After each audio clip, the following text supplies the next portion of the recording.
Boker Tov, Chavrim, I'm Stephen Ben-Nun. You're watching Israeli News Live. Do have some very serious breaking news here. Only confirms what I believe and have feared is might end up happening. It is an early stage at best, though, for me to be able to say this right now. Syria says that Syria says that Israel has actually bombed Hezbollah's a weapons convoy from Damascus early this morning, headed over to, let me get the story here. Looks like I got it blocked here with my own face there. Sorry about that. Let me move myself down here to the bottom. Anyway, Syria says Israel bombed Hezbollah weapons convoy and a regime weapons cache. Now, what they're talking about there when they say a regime weapons cache, they're talking about the Syria's weapons warehouse, no doubt, this morning. Now, I am not at all against my own people trying to protect themselves against Hezbollah and them moving in more and more weapons into Lebanon. But what I am very concerned about is that Israel is playing puppet to NATO and to gain favor and is going to help topple Bashar al-Assad in this war, be it indirectly or directly. I can certainly see that this is what is escalating, because they're not just hitting the weapons convoy going into Lebanon, but they hit a Syrian military outpost, and as well as they have hit Syria's own weapons cache that they use in order to combat against all these NATO-backed thugs here that have cost the lives of hundreds of thousands of civilians in this country, not to mention that of the soldiers fighting on both sides it might be. And there's a lot of people that have pretty much thrown President Bashar al-Assad under the bus in this campaign, but I just don't see it. You know, they accused him of using chemical weapons back in 2013, only proves out that Erdogan helped get those chemical weapons into Syria, and he smuggled them in with ISIS, and ISIS used it on the civilian population with the knowledge of the U.S. government. Under the Obama administration, this was done in order to justify putting boots on the ground. But what the U.S. and what NATO allies were not anticipating was for Russia to step in to protect Bashar al-Assad. And now, as I said to you the other day, we are looking at the fact that Erdogan, something I've been saying for months now, it says that he has entered into Syria, that his forces came in there to end Assad's rule. Now, that's not what he said when he told Putin he wanted to go into the northern border there. I forget the name of that city right off the top of my head there that he first went into, Jabalis. I can't get the name right now. But anyway, the first city he entered into that he said he wanted to take out ISIS. But instead, he goes there and he fights a war against the Kurds. You know, everything that Assad has done, that Erdogan, President Erdogan of Turkey has done since he has crossed the border inside of Syria there, he has specifically targeted the fighters that are helping President Bashar al-Assad to regain control of the country. Now he has actually come out and said this is why he's here, and it's why he's been here all along. We've reported this on Israeli News Live.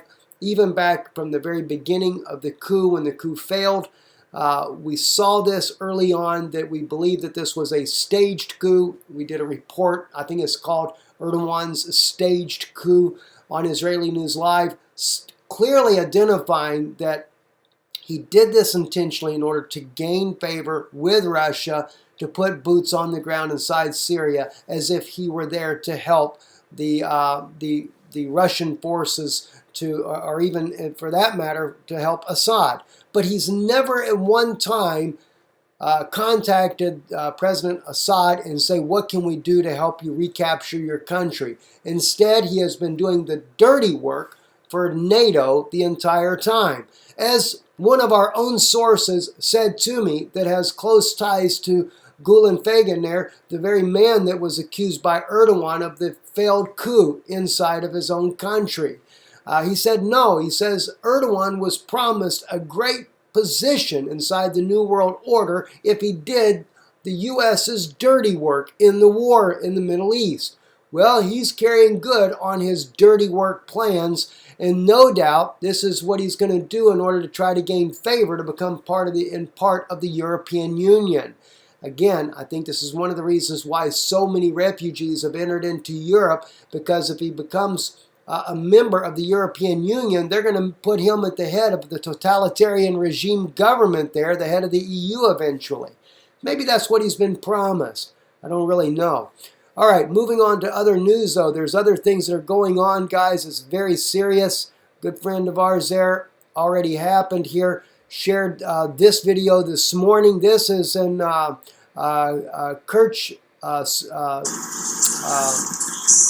Crimea. You're seeing rocket launchers. These are very sophisticated missile systems that are going in, that are in Crimea. Russian weapons there. They're covered up so that you cannot see them. They are headed up to the Ukraine border. It looks like to me that Russia is getting ready for an all-out war, and no doubt Russia is already dealing with a lot of threats from NATO as it is. So although I'm seeing this troop movement here on the account of, in this case here with Russia, you know, we got to remember Russia is being provoked steadily by NATO. It says several Russian military vehicles, including anti-ballistic missile systems, the S-300 VM and the Ante-2500 Kerch, is in Crimea. And that's what you see that is actually headed up there towards the border there. I say the border, I'm not really sure exactly. That's my own speculation at this point here. We can look here also on his site there. They were showing a, this man here was showing a map there of where this was in Kerch. He used to live there. And let's just quickly here, let's run over here to Google Maps there just to get an eye view where Kerch is in Crimea there. And that way we can just see. Okay, no, I'm sorry, Kerch. Oh, okay, that's the port. Ah, so they came in from the Russian mainland is where that is. So Kerch is the actual port. I know that very well there. So this, if you look here to your right there of the screen there where I have the thing there, this here happens to be, that is Russia itself. And this is where Russia uses a ferry to bring these across there and go on into the country there. So we don't really know where they're headed to. They could be headed to the northern border. They could be headed to other places.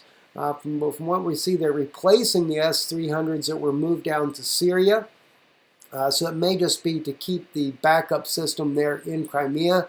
It may not be an actual threat of any kind, just replacing from what already happened, has posted on his Twitter page there. Anyway, again, Israel getting more actively involved in this war with Syria there. I know, again, like I said, I'm not against Israel protecting themselves because of Hezbollah and moving weapons into Lebanon. It is a threat for Israel's safety on a regular basis. We know that. I understand and I appreciate that. But hitting